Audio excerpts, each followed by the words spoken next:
في صباح حزين من أيام الصيف الجاف، وقفت حمامتان جميلتان على غصن شجرة يابسة تلقيان نظرة الوداع الأخيرة على الغدير الذي عاشتاه بجواره طويلاً. لكن الجفاف لم يبق فيه قطرة ماء ولا زرقة حياة. كان الرحيل حتماً.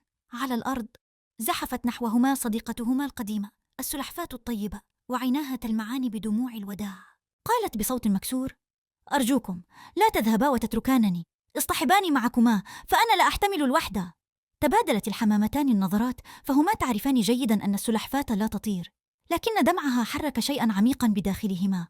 قالت الأولى بعد تفكير: ربما هناك طريقة. طارتا تبحثان، ثم عادتا وفي فميهما عود خشبي متين. قالت الثانية بحزم: عضي على منتصف هذا العود وسنحمله نحن من الطرفين ونطير بك. وأضافت الأولى: لكن انتبهي، لا تفتحي فمك مهما حدث، وإلا سقطت. هزت السلحفاة رأسها بحماس وابتسمت وسط دموعها، وأقلعت الرحلة العجيبة. تطير حمامتان في السماء الزرقاء، تتأرجح بينهما سلحفاة تمسك بالعود بأسنانها. كان المشهد ساحراً، بل أقرب للأساطير. وفوق غابة كثيفة لمح بعض الناس هذا المنظر الغريب. صرخ أحدهم بدهشة: يا للعجب، سلحفاة تطير! من رأى هذا من قبل؟ ضحك الآخرون وأشاروا إليها بسخرية. وفي تلك اللحظة اشتعل الغضب في قلب السلحفاة.